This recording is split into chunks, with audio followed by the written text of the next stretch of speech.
Hey guys, Kyle here. So, just before the show starts, I wanted to mention our Patreon. You can pay us $1 a month as a thank you, as a tip. You can pay $2 a month to get access to one of our bonus content shows, episodes 2 days early, and a secret Discord chat where all of our Patreon donors get to go and hang out and talk with us directly. Then there's a $5 tier that you can donate to get access to a whole bunch more content.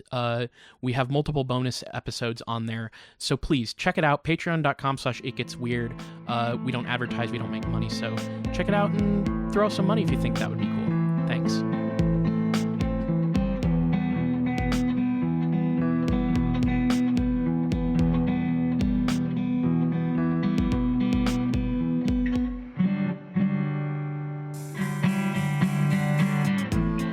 Welcome to It Gets Weird, our comedy show where we explore the unusual, the unbelievable, and the unexplained to try and make your world a little weirder. I'm Kyle.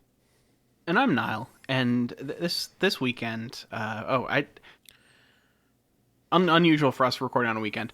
True. So I'm having a much more relaxing day, and I've just been watching. I found out that there's just all these streaming channels on Prime Video that play just I'm guessing it's the same stuff as Pluto, so you can just watch random movies from the 80s and shit just on loop on there, and it's I've started looking for just background noise when I'm doing things. I and it has been a fun little thing. There's also one that just plays random SNL sketches from so you'll have one from the 70s followed by one from a month ago followed and it's the mix in quality is interesting. Yeah, I can imagine. But it's also it's kind of a fascinating way to watch a show like that develop, where all of a sudden, not even all of a sudden, what am I saying? You can see the level of writing difference over time and stuff, yeah. And just kind of the different stuff. Anyway, I went down a rabbit hole last night when I was unable to sleep, where I was just watching random SNL sketches on loop. Mm-hmm. And it was a weird experience. It sounds like it would be a weird experience. SNL's kind of weird. They do weird comedy over there, just weird and quirky type comedy. Yeah.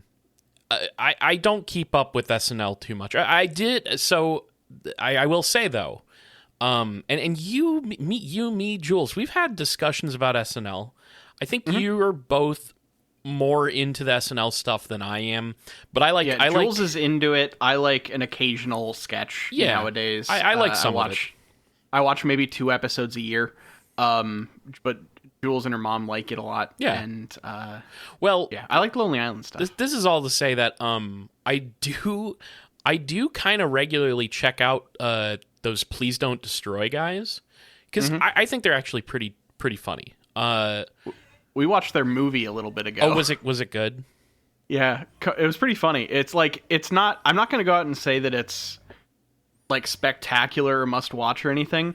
But if you like sketch groups making really dumb movies, it's pretty charming. Conan O'Brien plays one of their dads, and so the redheaded he's guy? He's just in there berating them through whenever he shows up in the movie, which is very fun. I should say that when I say the redheaded guy, I mean the guy from Please Don't Destroy. That wasn't me talking about Conan.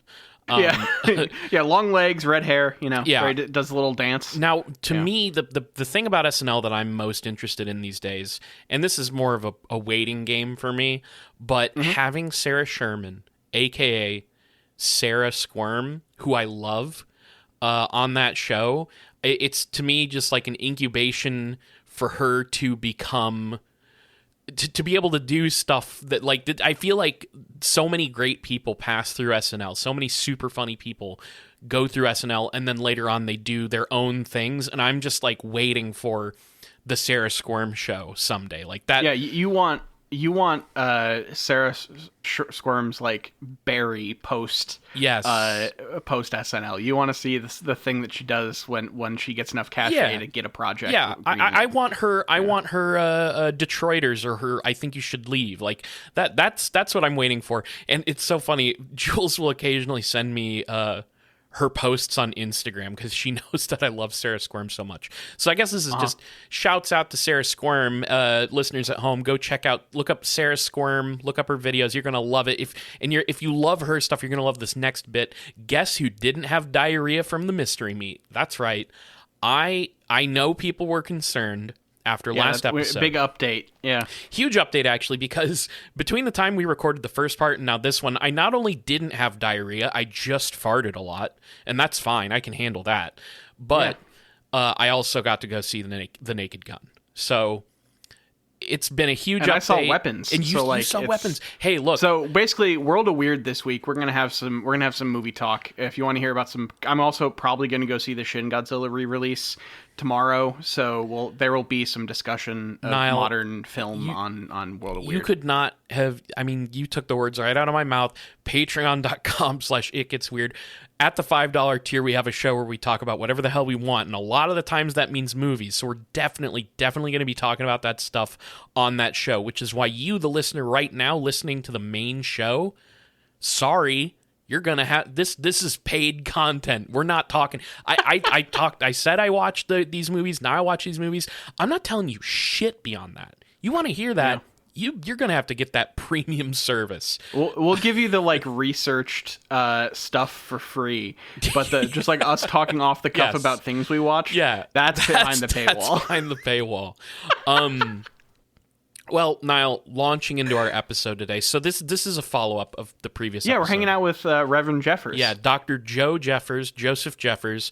I once again, I would like to give a big warning up front because things get worse. In this episode, they usually do worse stuff in this episode. So there's more cult activity, but also I'm gonna have to briefly mention a couple times sexual assault. So just getting that out of the way right now. It is a part of this story. Sure. So from the last episode, Dr. Joe Jeffers is a fire and brimstone preacher who preaches the true name of Yahweh. And we kind of got into that in the last episode. He's just a very he's not only a niche sect of Christianity at the time, but he's made even nicher because we left off talking about how he started to incorporate UFOs and the occult into his preaching. Now, what's interesting is he doesn't, I said how he kind of doesn't get too deep into the alien stuff, but it does get mentioned. I brought up how he'll talk about how Yahweh is out in the Orion constellation somewhere, which is I guess that carries the home planet of God himself. Which, isn't that literally the joke from Futurama? Did Futurama get this from... there's an episode where they're traveling out in space and they go so far out into space that they find God out there. Yeah, that is an episode. Yeah. Well, and what it reminds me of is the Urantia book and the cult that surrounded the Urantia book, where they Okay, so we did an episode on this, but the Sleepy Tea Time founders. Those people, the founders, were in this cult. That bear is sinister. That bear is more sinister than you might know, and people probably have read this story or heard the episode, but they talk about how I think it was that there are many Christs, and they're scattered across the universe on different planets and stuff, so that, I guess, solves the problem of can other planets with alien life be saved because they, do they get the redemption through Christ that we do? The answer is yes, because there are many Christs for some reason. So it reminds me of that, but I don't think they ever go so far as to, maybe they do. I don't remember if they go so far as to say is that God himself is out there sitting on planet X just waiting for the arrival day, Yeah. That would be interesting to because Planet X has to do with the ancient alien stuff, and they deal with it's not God, it's we think of these aliens as God because they're more powerful us and we're a genetic experiment from them. But is there any people that have straight up twisted that stuff into no, God, the actual Judeo-Christian deity, just lives on Planet X? In this world of stuff, why the fuck not, really? Yeah. But I don't know off the top of my head. But this is all to say, we talked about Jeffers. Go listen to that first episode if you haven't heard it yet. It's the previous one. We're gonna finish his story this week. So I think I mentioned towards the end of that episode about how Jeffers has a lot of legal troubles. One of them has to do with failing to pay alimony. So he goes to court for that. And he says some interesting stuff to the judge. So the judge doesn't have to pay alimony. Well, does he try that defense? Kind of. He says that he's broke. Here's the thing that's kind of fucked up is he seems to be in and out of having lots of money. You know, he somehow has like all these fancy cars and compounds and mansions that he rents, but he also just is broke all the time, especially when he's in court. So he says that he's broke, but, quote, out in space, Yahweh has billions. Yahweh had billions in diamonds and pearls waiting for him on Orion. So he straight up tells this judge that Yahweh had given him $5 billion. But because it's on Orion, he doesn't have the money on him. So he can't pay his earthly debts with this money. It's out in the stars. So he needs to work with NASA to get a ship that can go there to get the money so that he can bring the $5 billion. Yeah, he's well, I think NASA actually does factor into this, but he doesn't view NASA very positively, which might surprise you. Or really? Maybe it doesn't. No one who likes to talk about space stuff actually in conspiracy believes that NASA is on the up and up, which I find very fun. Yeah. Well, apparently when he was talking to this judge, he not only turned out his pockets to demonstrate his brokenness, but told the judge that he was worth exactly $1.53. So he actually winds up in jail, which this isn't his first time in jail, but this is, I think, one of the longer stints. I don't remember exactly what it was. He was in for a couple of years, but paid I think he got out after a little over a year and paid what's the term for when you get out of jail with money? Bail. He made bail at a certain point. Despite being worth $1.53, he somehow makes bail, whatever. That's how these guys always are. Like anytime all their money is either in possessions that are like linked to their church or whatever else, some other organization, so that they can't get reclaimed. All of these people that do this kind of shit, will have showy stuff but no money. They have their ways, and they have God on their side, or they are God. True. So while he's in jail, I also mentioned this at the end of the last episode, Mrs. Joseph Jeffers, she ends up taking over the sermon services, and yes, she does incorporate stories and facts about flying saucers. I actually have a number of newspaper clippings here, and these newspaper clippings talk about Joseph Jeffers, who they refer to as chief prophetess. And these, I think these might also be newsletter clippings, because it says the Temple of Yahweh at the top, Mrs. Joseph Jeffers, Dr. Jeffers predicted Russia sent the flying saucers. Will the Creator Yahweh relay a message to the earth in time to save it?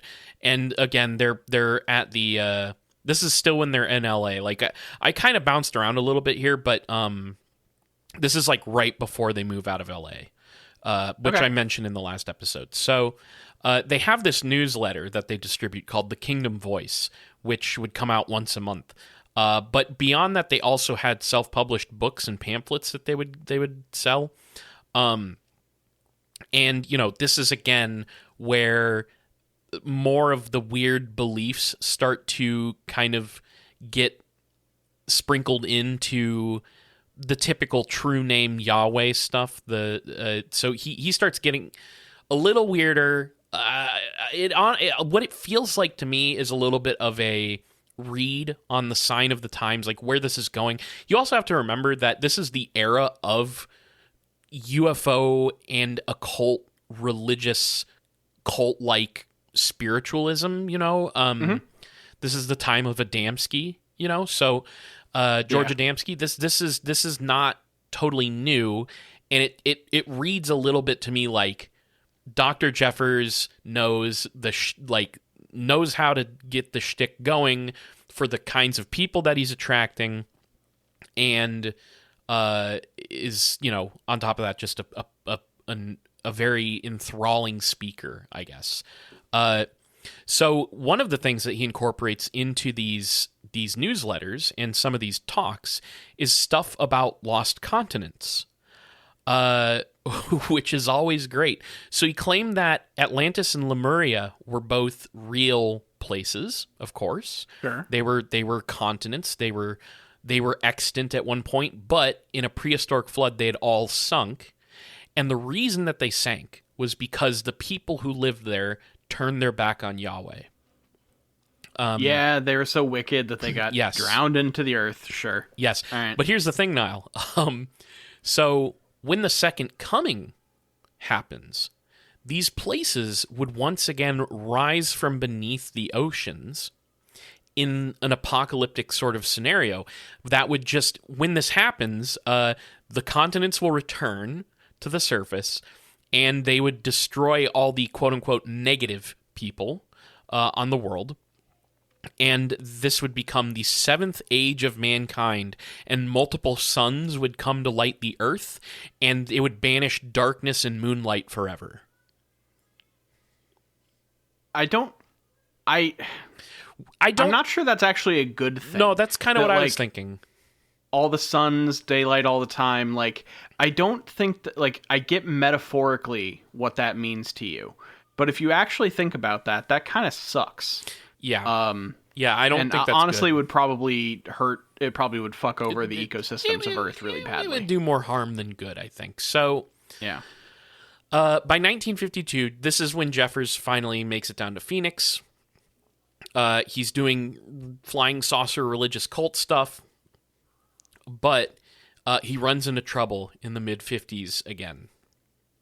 This time, he's up to his old tricks, starts hooking up with his wife Helene's 18-year-old secretary named Connie Bernice. So he's once again getting with a much, much younger woman. Behind his I guess I don't know the details of, like, whether, because nobody says in any of my sources that, I have to conceive a sacred child with this woman or whatever. I think he's just getting with this secretary because he can. So this is starting to cause problems in his marriage. He's actually married to this woman, Helene. But, I guess it goes on for a while. So while this is all going on, he's establishing rules, or I guess guidelines, for members of the Kingdom of Yahweh. He advocated for vegetarianism, and it would be specifically raw food vegetarianism. And it's funny. So one of the things that I find really weird is that the true name Yahweh stuff talks about how they will incorporate teachings from the like Hebrew Bible, and that you would also not eat pork and stuff like that. You would keep kosher.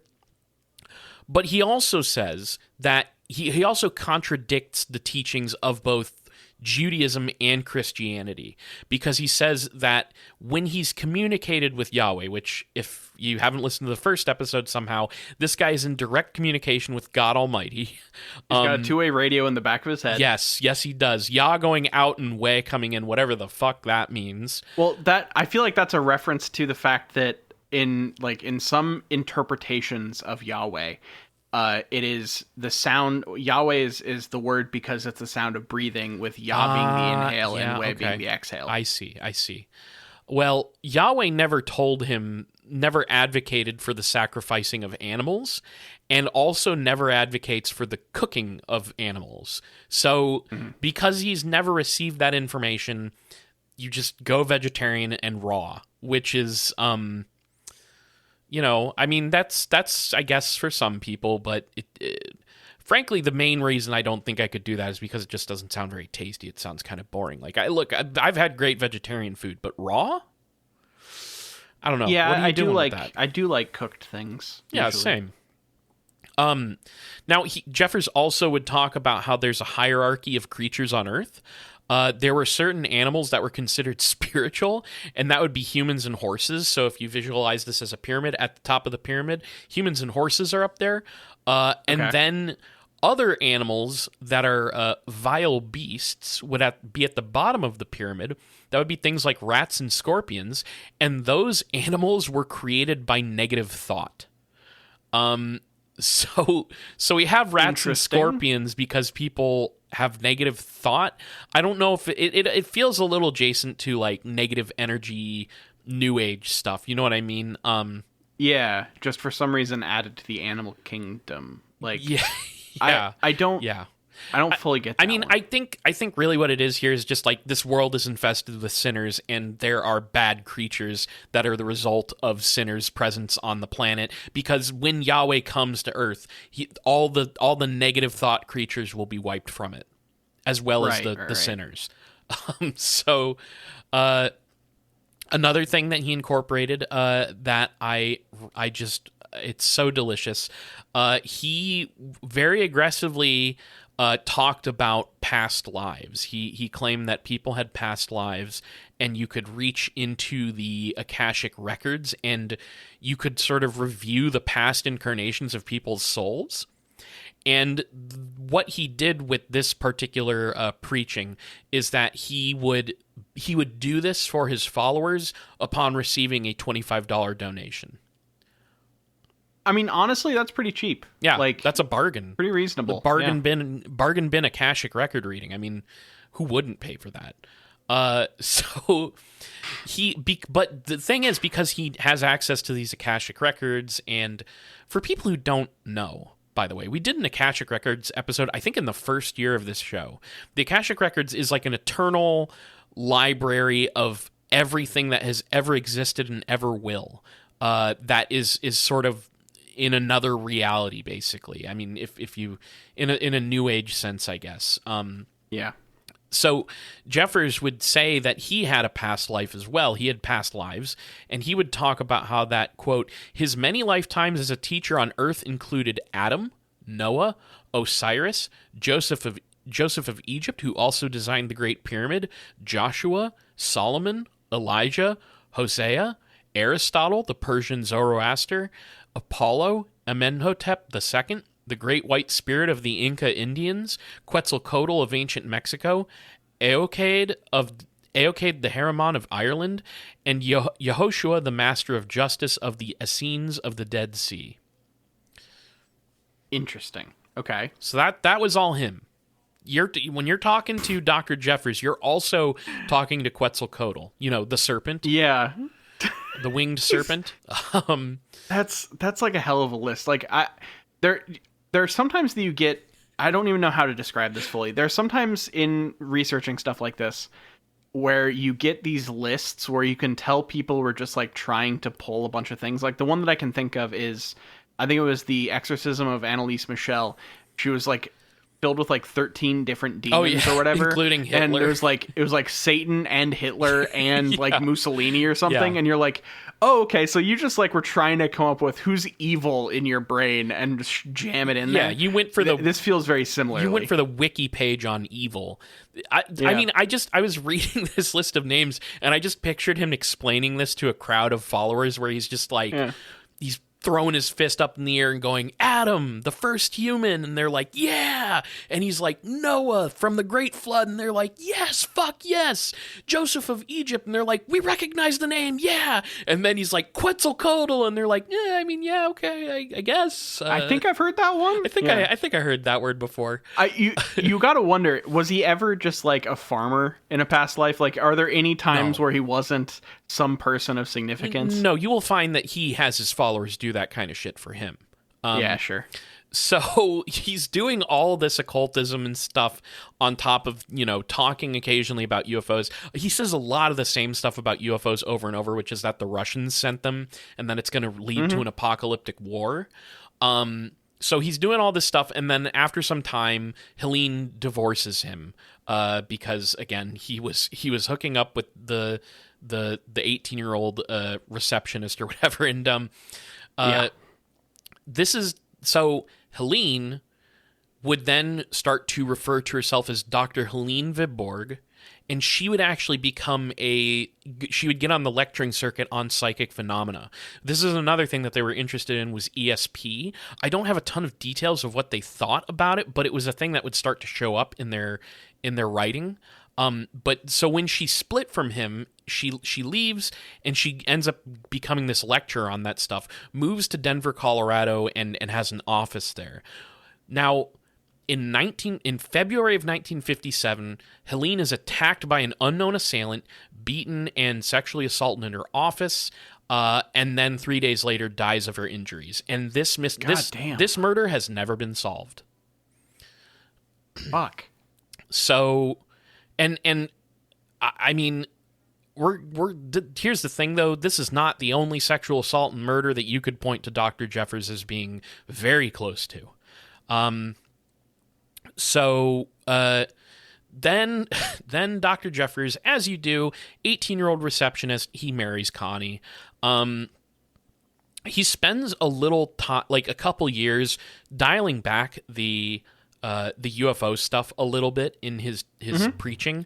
And it's speculated on the blog, the saucers that time forgot, that maybe because of people like Adamski being out there, he felt like maybe there was too much competition. I mean, this is speculation, but he does dial it back at this time for a little while.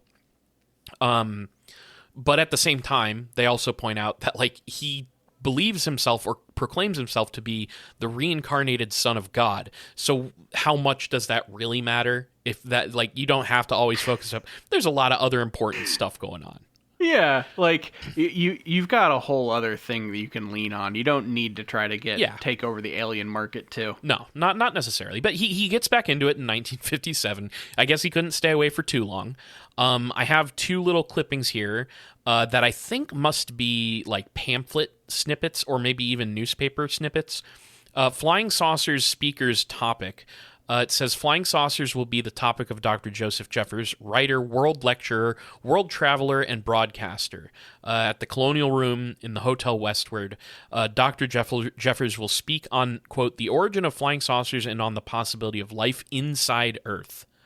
Ooh, we're going inside now. Now, I'm gonna drop something here that maybe some people out there will get really excited. This is a little hint. You know how in the end of like the Avengers or Captain Strange or whatever, they're like, oh, at the very end of the movie, we're gonna like hint at like an upcoming next movie. Yeah, I'm gonna just say this next clipping, the text of this next clipping, and it has a reference to something that I've been looking into for a while that I really want to talk to you about in the future. So we'll get to it. But here's what it says on this clipping, which I believe is from a pamphlet. Here, Dr. Joseph Jeffers, first man to tell the facts about flying saucers 10 years ago. Where flying saucers come from, proof that they exist but do not come from stars, planets, or outer space. Facts about the Shaver mystery. Do people live inside the Earth? Coming world events. Westward Hotel, Colonial Room. He predicted the Suez War crisis, revolution in Russia, stock decline, and many other world events correctly. The Kingdom of Yahweh, the only organization using exclusively the correct names of the Creator and Messiah. So he's prophet. He predicted all this shit. Yes, he knows it all. He also, I do love them really like planting the line at, we're the only one that says the right name of the god. Yeah, which is ridiculous because he is a subsect of a sect where their entire shtick is that they say the true name of God. So yeah, maybe, but they do it even better. I guess you have to have the framing of following Dr. Jeffers to. Yeah, I mean, everything has to be. You have to be special and unlike anything else, and you're the only true one. Like that is the emotion driving everything that these people do. Yeah, you know, it's true. So we're going to do a little time skip here. So into the night, he's kind of going about as usual. I think he gets into some more legal trouble along the way a little bit, but nothing too crazy. So into the 1960s, we have a little quote from the Oregonian, September 14th, 1960. It says, "Is there any evidence of spacemen or flying saucers on Mars, Venus, and other planets? Facts of astral world and spiritual contact." So this is in the paper about Dr. Jeffers and the Kingdom of Yahweh. Now in 1966, things heat up again, legally speaking, for Joseph and his now not new wife, but his latest wife, Connie Jeffers. In 1966, they are, quote, convicted of 13 counts of mail fraud and each fined $500 on each count and were placed on 3 years probation. So Okay. they try to combat this particular legal issue by saying that it was, quote, "the bets were for the religious purposes of enhancing the kingdom's treasury and furthering its religious studies of ESP, and that therefore the conviction infringes their free exercise of religion." They tried to say that the betting was Freedom of religion. was freedom of religion, that Yeah. it's part of their belief system. Yeah. Holy shit. Yeah. No, we were selling cocaine because we needed money for the church, so we're okay. I think like that's such a wild defense. I can't remember if I put it in my notes, but I do believe at one point Connie is betting on dog races with their fucking money. So I mean, it's it is so. It's so official ridiculous. church business at the dog track. Well, have you ever seen the guy? Have you ever seen the video of the guy who is being grilled because he's a pastor, but they're just like, and so you purchased this $1 million mansion, and he's like, well, it's very important to the followers that I live a very a fulfilled life, so I'm oh, and you purchased these expensive multiple $1,000 Nike shoes. Well, preacher's got to be comfortable. Have you ever seen that video? I think so, yeah. It's so good. I don't know how you would find people out there. Look it up. There's this video of this preacher or whatever. He's getting grilled by people who are just listing off every obscenely expensive item he's purchasing, and he's just very quietly like, giving the stupidest reasons. I needed it to do my job. So this whole thing with the mail fraud, the verdict's actually overturned in 1968. Quote, the spectacle presented to the jury of a 67-year-old eccentric purporting to have psychic powers and his attractive 27-year-old wife betting contributors' funds at the dog races was so highly prejudicial that we cannot conclude that they received a fair trial. Sorry. Not that they didn't do it. Sorry. It's a 67-year-old man who claims to have psychic powers, who has a 27-year-old wife betting church funds on the fucking dog races. This is so highly prejudicial, we can't make a determination? Yeah. People like this guy is so hateable that we can't have a fair jury. That is... Yeah. I guess it would be wild ruling. Prejudice, but it's just it's so absurd. So that's what happens with that whole debacle. Now I mentioned he had books as well as his pamphlets, and they would be published through Kingdom Voice Publications. The first book was called Yahweh, Yesterday, Today, and Tomorrow in 1969. So he has a number of those, and I think I have a couple of them, other ones later in the notes, but by around 1974, it's in the 70s now, Jeffers had up and moved the cult to Missouri. And in Missouri, they go to a town called St. James, and he builds a compound there that he calls Yahweh City for him and his followers to stay there. And the articles that I'm reading describes him as quote, wearing fur collar coats and hats decorated with feathers, and drove a $25,000 Mercedes. So I think at some point in the media he gets accused of being a fraud, and he responds by saying this, quote, "I'm not a flim-flammer. I'm a jim jammer. They can call me anything they want as long as they call me for lunch." He's going with the folksy old Southern boy defense. Jesus. I mean, again, I'm just imagining telling somebody this, going, "I'm not a flim-flammer," and they're like, And then you're like, I'm a Jim Jam, and they're like, oh, okay, makes sense. Okay. Oh, yeah. gotcha. You're okay. just doing a little rhyming. That means you're good. I'm sorry, I didn't realize this was a Jim Jam scenario. That's my bad. Hey, you're a Jim Jammer. I'm a Jib Jabber. That's true. Hey, Niall, I'm we're going both back to Jib Jab. we're both Jib Jabbers, and I think it's time that we fucking no more Facebook, no more Twitter, no more Truth Social. We're all going back to Jib Jab. 2025 is the year of Jib Jab, and I'm calling it Just right now. Sending each other like Jib Jab cards with like custom messages on them.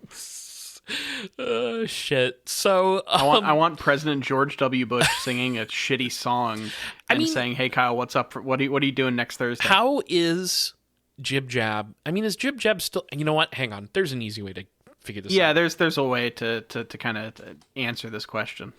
Let me give it a little quick Google here. E-cards, customize and send. It's still around, but it's generic. They're no longer doing the very funny political commentary where you can dress up your least favorite politician to look like a clown and make them do like an Eric Cartman. But it's the same fucking. How is this?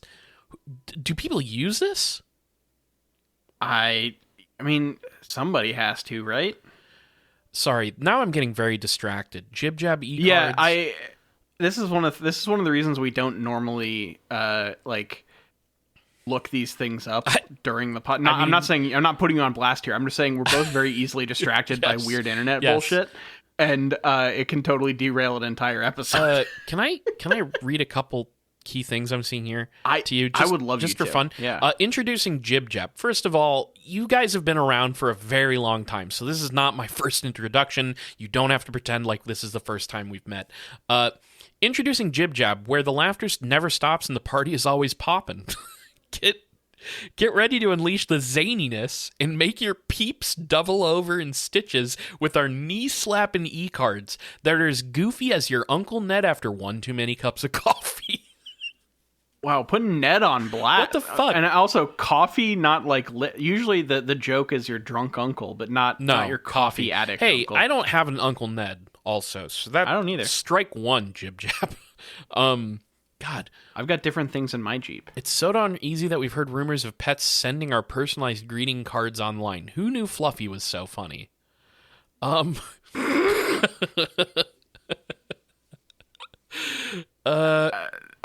I didn't know Fluffy was that funny. Fluffy. Fluffy got weirdly racial on that last card. I don't know. I don't. It made me kind of uncomfortable. Fluffy had some choice words for squirrels that, again, I don't know, squirrel language, but the word sounded racist. So, Jib Jab, Jesus Christ, what was I talking? Oh, yeah. So, people would refer to Dr. Jeffers as King Yehoshua. And so when he moves down to Yahweh City, he's got about 50 followers coming with him. And these people, kind of like in the mansion, would be donors of thousands of dollars to this guy. That's so wild. Just the absolute misery of these people conned into paying his legal trouble bills, it's really insane. And I have to assume, well, okay, I was about to say he's giving them nothing, but I'm about to tell you he actually does give them some things. So, he actually would have his disciples do the farming around the area. He would build the house. They would build the housing at the compound for him as well. So he commands his followers to do that, as you should for Yehoshua. And again, they had a vegetarian diet, a raw vegetarian diet, and, quote, received a ritual cleansing enema on Fridays. So he's... Imagine waiting in that line. Yeah. What do you talk about when you're all waiting for your holy enema every Friday? I imagine they're all just lined up, pants down, all together, and he's just fucking blasting. And they're just going with a tube, back and forth. Yeah, he's like, raw corn for lunch. I see. Jesus. So he also continues to publish books, and some of these were also concerning flying saucers, and alien life. And these are the ones where like I would really love to read these. 1976, he had Mars and the Mystery of Creation. And then in 1977, he had a book called Lemuria, Atlantis History Rewritten, and it had a blurb on the back that said, "Who were the mysterious pyramid builders? What about the Bible and Noah's flood? Was Atlantis really the Garden of Eden? What are the spaceships and flying saucers? Read about the age of dinosaurs and giants." I mean, hey, that's a pretty good pitch. Yeah, I mean, For I would nonsense. I would read that for sure. It sounds kind of fun. I always find it so weird. I mean, this whole thing about giants in the sort of spiritually bent UFO ancient aliens. I'm always curious, like, how giants living on Earth made the leap to the culture, you know, because they always point back to the Nephilim, but okay, let me put it this way. We've talked about how flat Earth was preached by some weirdo in the like late 19th century or whatever. Mm-hmm. Or we've talked about how in the same time period there were certain writers who speculated on hollow Earth. Like, so I get how that ends up into the culture of like fringe religious beliefs. Where did giants come in? Like, what can we? It's sort of giants are in the Bible. Like, I think that literally okay. It comes from that. Yeah. Oh, okay. Sorry, I guess I always assumed it was just Nephilim where they were referenced as being huge and monstrous or whatever. Yeah. I didn't know there were actual just giants. I believe giants get talked about, and I forget exactly where, but my understanding is that's a thing that they took. It's like one of the creatures that they thought was in the Bible. Is that like Goliath? I think Goliath is tangential to that, but like it's the same kind of stuff.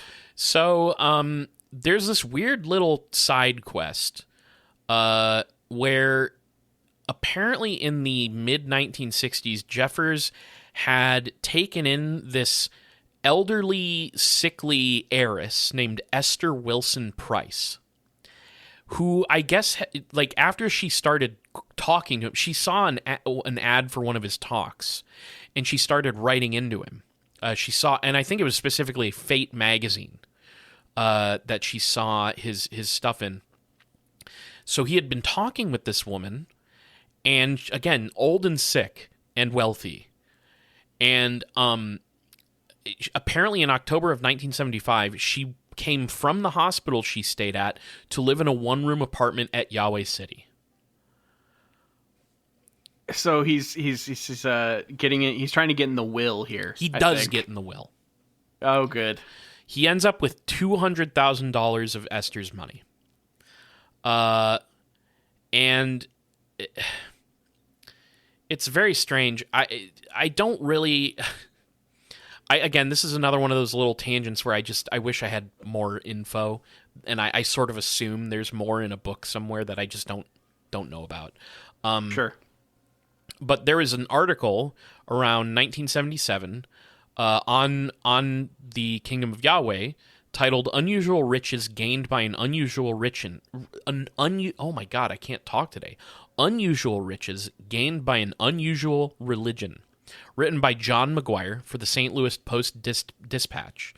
And it said that Jeffers and his flock, quote, "expect that a spaceship will one day take them to Orion when the world ends." Okay. So this is, you know, presaging Heaven's Gate, really. Yeah, they never. It is, isn't it? Okay. Just the idea, and I mean, I guess this is also Scientology in a way, right? Like, don't they also sort of believe that Lord Xenu is going to come down from a spaceship and take Lord everybody Xenu, away? and you get your planet and shit. Yeah. Yeah. So it just feels ominous, you know. These ideas were in the air, like Yeah. people. All these things kind of come around in this era. Yeah. So he gets interviewed. Dr. Jeffers is interviewed in 1978 by the Springfield Leader, and they're talking with him about one of his newer books called "The Spaceships Are Coming." And in the article it says, quote, "Jeffers says there are two types of flying saucers. One type is Russian and has been used for years to spy on Americans, and the other is the real thing from outer space." Now they ask him, you know, well, what can Yahweh tell you about the ones from outer space? And he says he doesn't actually know because Yahweh hasn't really communicated anything about those spaceships, but, quote, experts say that the government has recovered bodies from crashed UFOs. So Yahweh didn't give him anything, but he does know about like crashed alien bodies and stuff. It's another thing where just the stuff that's in the air, because 2 years later, William Moore's Roswell book would come out, which has a lot of that crashed UFO retrieved bodies stuff in it too, if I'm remembering correctly. So I think so, yeah. There's something happening in the 70s where I guess the way you could look at it is like this is the fallout of the committee to investigate, the CIA and whatnot. And basically, I think the 70s it does make sense for the time period of like, we now know the government is shady on this level and they might also be into UFOs, because that was all happening. I mean, we talked about some of that in another episode, about how they were kind of like looking into UFOs and groups like, things. People were looking into anything that seemed potentially subversive or dissident. Yeah. And that included some of these UFO groups. So, and that coming out in the 70s through some of these investigations, I would imagine. I might be wrong. I don't know. This is my speculation. I'd have to go and check the record on that, but I think it makes sense. The Akashic record? Yeah, I might have to consult my Akashic record. I'm in there all the time, mostly to go back and read old copies of Calvin and Hobbes, which I haven't. I don't have my copies anymore. Yeah. That's a good comic. So in October 20th of 1978, this is another very similar vibe where the Associated Press talks to Dr. Jeffers and he tells him, yeah, me and all my followers we're going to be saved by this spaceship, and that the spaceship is going to take them to, quote, the prettiest little city in the universe. Our spaceships will come for us and we'll say goodbye world. And they're going to be taken to Orion. Okay. Now, here's another thing. Here's another thing that I wish I had some more detail on. Dr. Joe Jeffers in 1980 ran for the presidency against Reagan. Interesting. Okay. Apparently, what's happening all in the late 70s here is he tries to run for president. I don't have information on where that went. I have to assume his followers voted for him and nobody else did. And so maybe it's like a blip on the record, right? But so not only is that happening where he has to back out of this presidential attempt at a presidential race, but Esther Price dies and she leaves him millions of dollars. So he's now set for a while, although he can't really claim to be broke unless the money got donated to the church or something. Anyway. Now, okay, this is probably the darkest this gets. But Connie divorces him, and in the legal battle ends up getting some of these millions of dollars that he has taken from Esther Price. Who again left him in the will after being sick, leaving the hospital, and coming to live at the Yahweh compound. And so what happened was apparently Jeffers tries to follow his wife, who had just divorced him, to Florida in 1978, basically stalking her. And he brings 2 lieutenants of his flock with him, and they all get arrested. And they get charged with conspiracy to murder.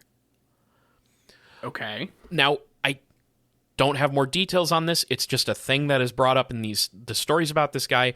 Apparently, when they arrest him, he's 79 years old.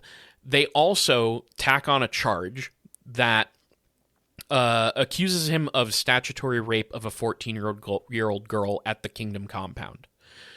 I don't know what that's about, but that's in there. So they've got him on some pretty serious stuff. And I do believe there's some jail time here. But I don't think they get anywhere with the statutory rape. I don't know. Again, I wish I don't have details on this. I don't know what happened there.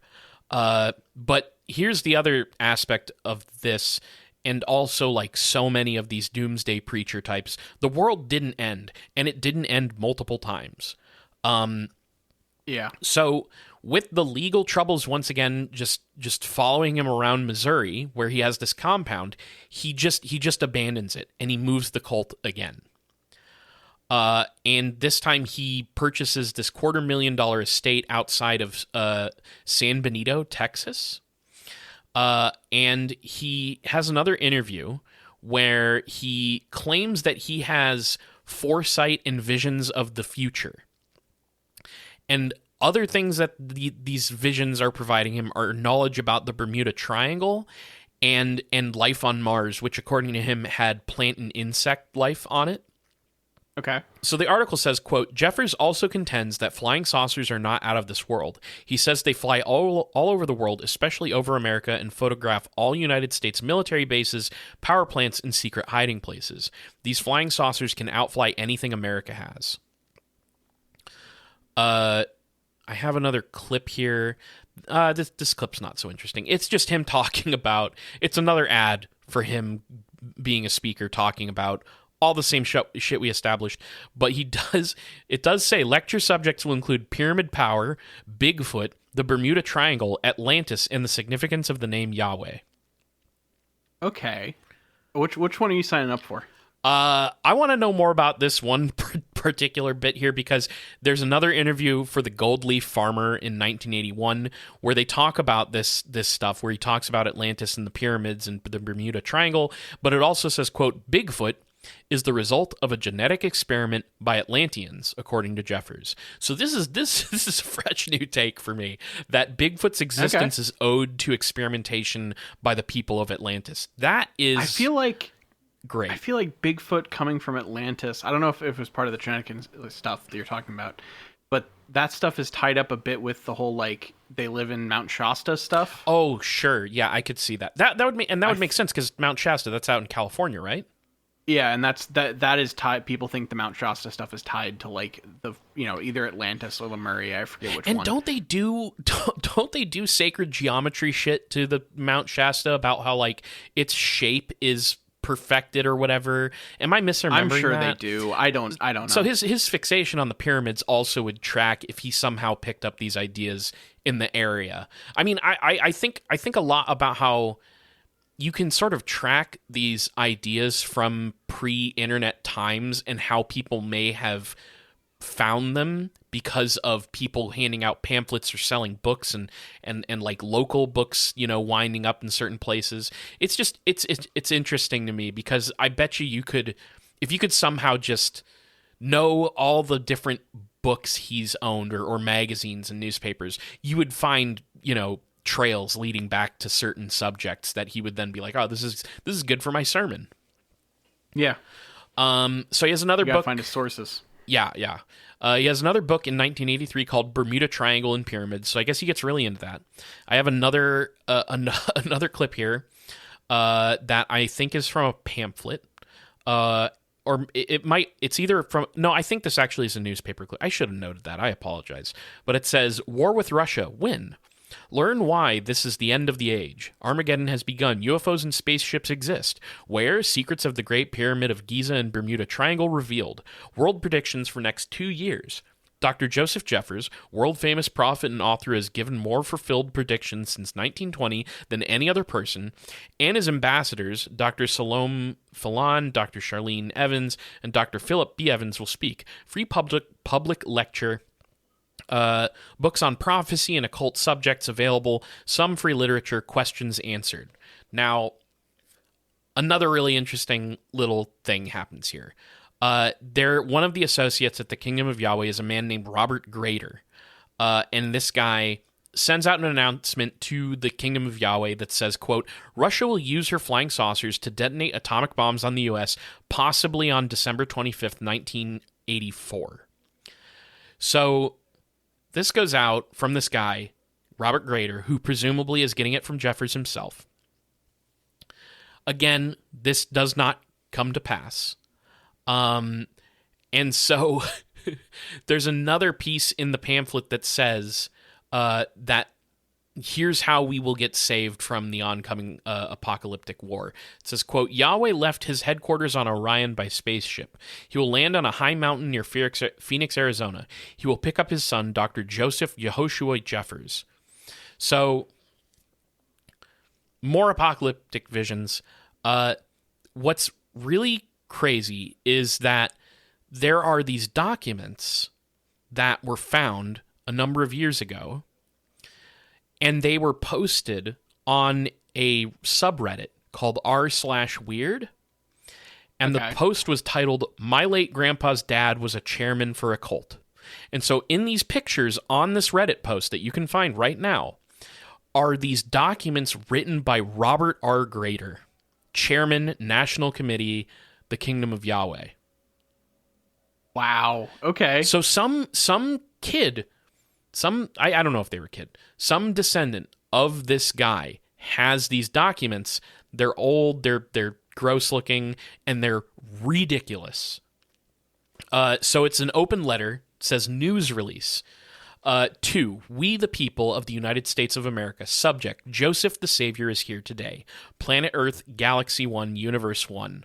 All knowledge comes from Yahweh, our beloved Creator on Orion, in parentheses, heaven, and his blessed Son, Dr. Joseph Jeffers, our Savior, headquarters, USA. There is no other.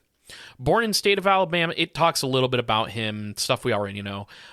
King of planet Earth and universes. In 1975/2025, Yahweh made his son, Dr. Joseph Yehoshua Jeffers, King of the universes and King of planet Earth.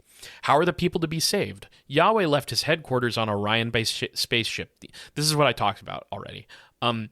Come out of the churches and religions. Leave. Come out of all churches and religions. Yahweh says there was never such a person with the name of Jesus Christ. There was Yahweh's son, Yehoshua Joseph, the Savior at Qumran over 2,000 years ago. There was no virgin birth, no crucifixion, no resurrection of Yehoshua Joseph, the Messiah.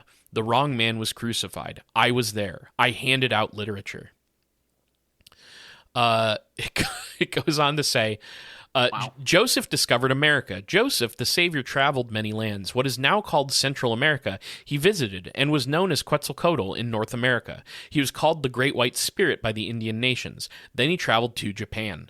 Joseph discovered America, not Christopher Columbus. So it's funny that they name these things Great White Spirit for the Indians or Quetzalcoatl in Mexico. But it just says, also, he traveled to Japan. I guess they didn't know much about what was going on over there, but it seems like an important place to visit, especially because Christ's brother was there, as we all know. Yeah, and Christ himself went there for a while after the crucifixion. There's a poem here that's like whatever, and then it says, love the Father and Son. When you love the Father and Son, nothing else matters in this life or any life on planet Earth, Galaxy 1, or Universe 1. Send donation. Send $1 or $2. All the Savior has is Social Security.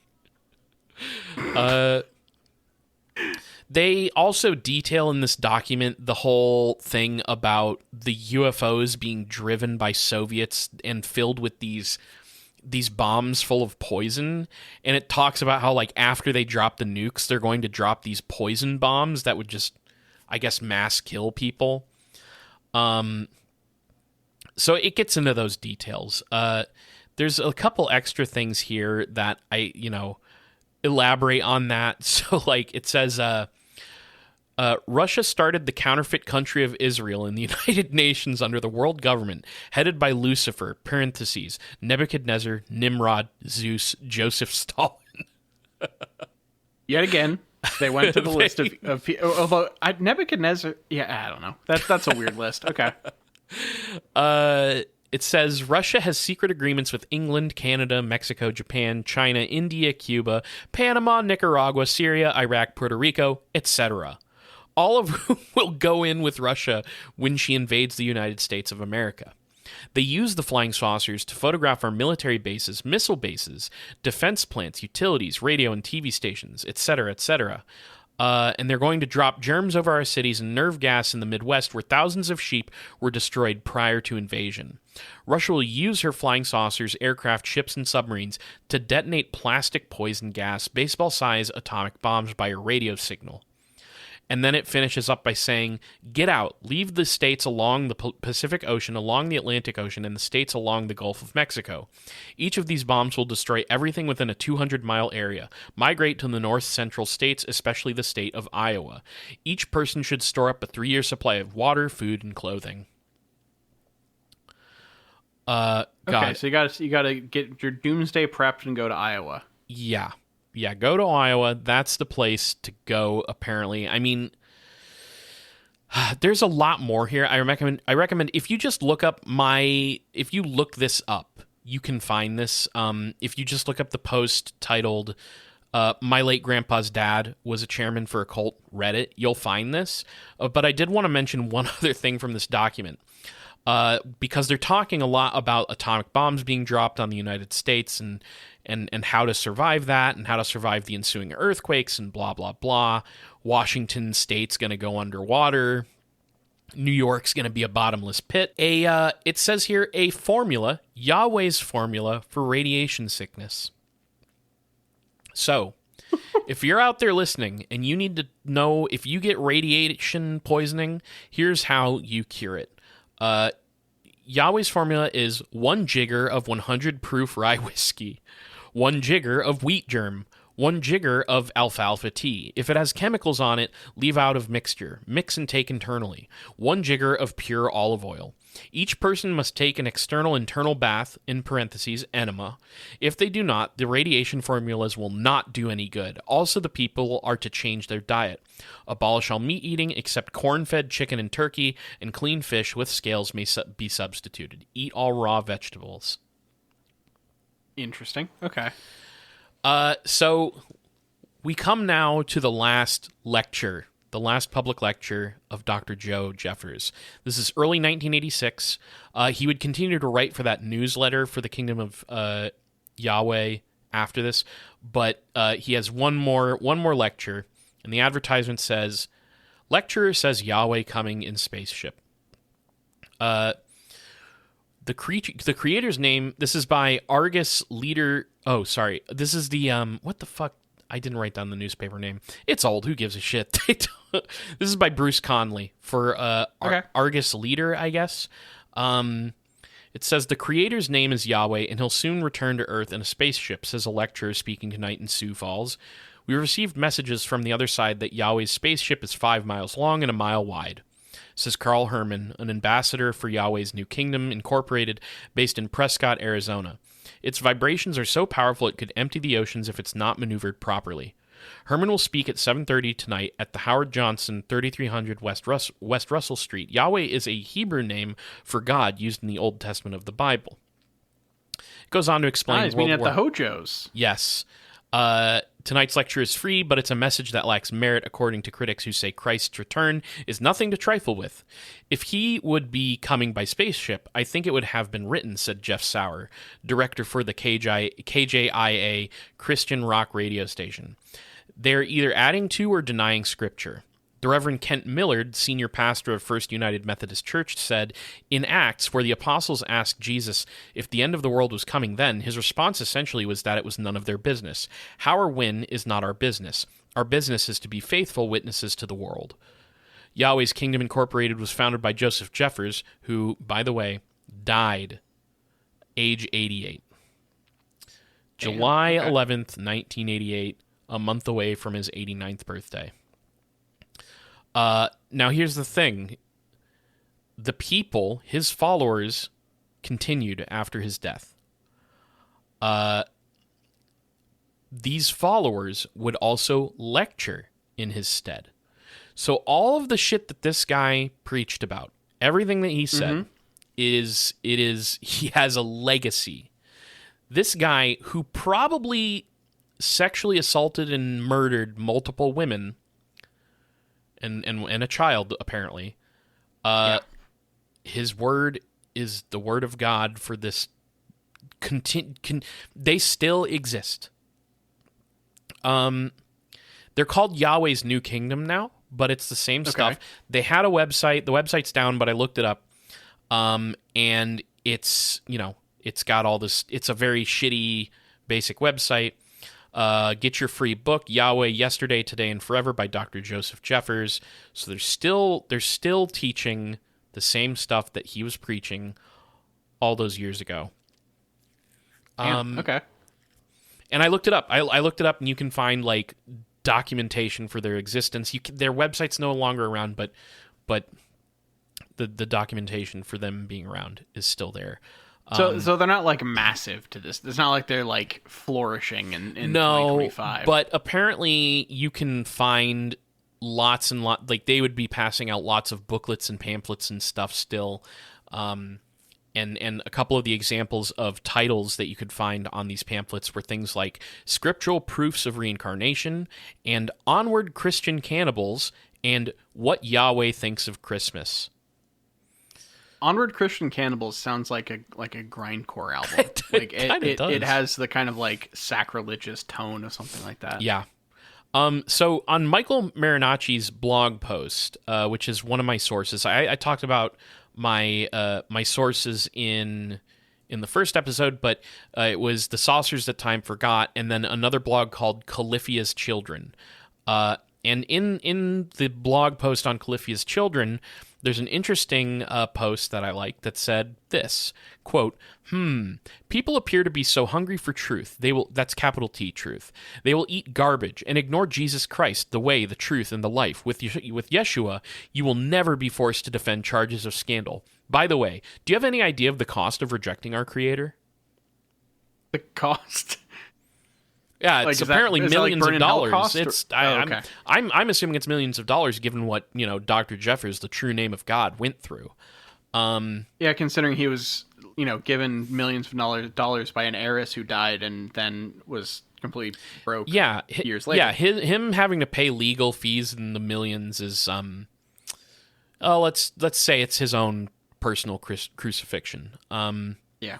There's also a mysterious comment from April of this year on the blog post, which this is a blog that is long defunct. It's been defunct for like 10 years.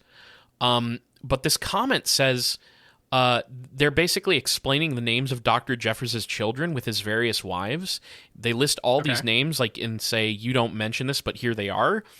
And then this person says, I am actually the great-granddaughter of Dr. Jeffers. But I don't have any way, there's no way to, as much as I would be interested in hearing what this person had to say, if what they're saying is true, no way to contact them as far as I could tell. And the blog's defunct, so, I mean, it's still up. You can still find the blog, but the person does not post anywhere anymore. So yeah, it hasn't been, okay.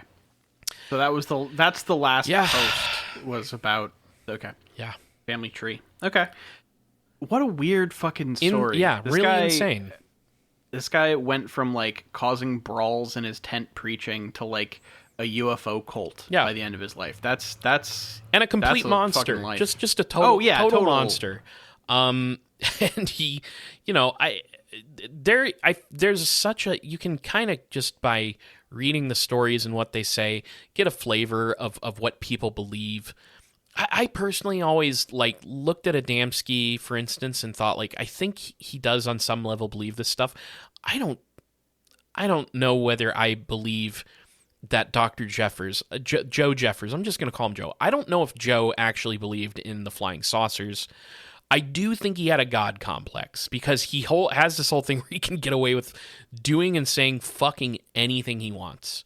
He seems very much like an opportunist, kind of guy, more so than a true believer. The UFO stuff doesn't appear until 1947 when it becomes a big deal in the media. He just is looking for stuff that could hook people in who maybe he wouldn't normally. What do we call that? The shotgun method. Just really spray it out there for people and see who you get. So yeah, that's Dr. Joe Jeffers. I know there's material out there on him. It's just not readily available outside of these blog posts. But wow, I really would love to read some of the weird stuff he wrote. I would be very curious what that says. Yeah, you gotta keep your eyes out at used bookstores. I want to know more about pyramid power because this is a thing that I see. I don't know if you would know this, but I remember that I would have to make regular trips in our hometown to somebody's house. And on the way to that house, there would be a lawn filled with pyramids that were arranged in a like pattern. The pyramid thing, it also shows up in like Orgone energy stuff. Like pyramids are such a, and it's another one of those things where I would love to know why pyramid is. Do you think that maybe it's just the mystery of the actual pyramids is strong enough and gets roped into these spiritual beliefs often enough that the pyramid becomes a symbol, for that spiritual movement or what? I'm curious where it comes from. I do think that's some of it. I also think like there's people love to try to like mathematically prove mystical shit. Sure. And like there's also the thing about like the triangle being architecturally the perfect shape or whatever for like weight distribution. Basically, like there's enough stuff that if I were someone trying to write some bullshit belief system that is like ascribing power to certain things, the triangle, especially also with the whole like, 3 is the God number and Father, Son, Holy Spirit, like 3 is like a big thing with spirituality for Christians. And so if you start to cross those streams, I could totally see how you end up with, the pyramid triangles. That makes sense. So that's the story of Joe Jeffers. Bad guy, he's rotting in hell now, thankfully. But a story that I found just too fascinating to pass up. That was a wild one. I did not know about this guy.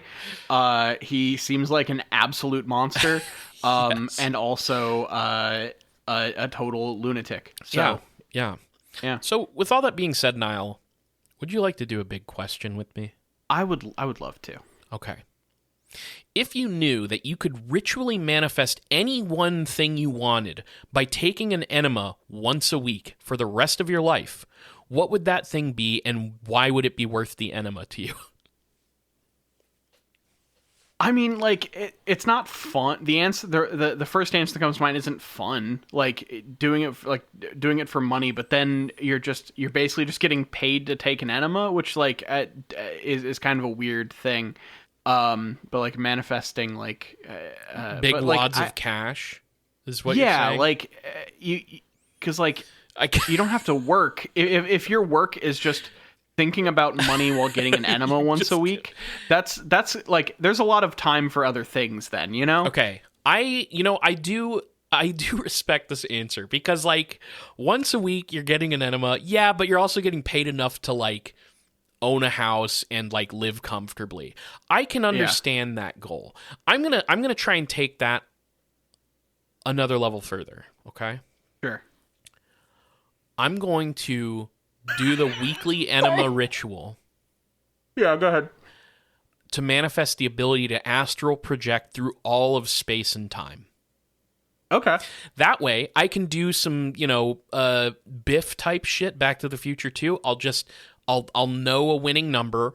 I'll do it once. I'll have the money. I can settle down. And then I can just learn whatever the fuck I want. Sure, I could go back to the crucifixion. Or I could go to like, I could go and see what the CIA was up to in like the 50s. I could just be a fly on the wall in there. Get in a trance. Hang out in top secret areas. All I have to do is like take a laxative and have a high pressure hose blasted at my asshole.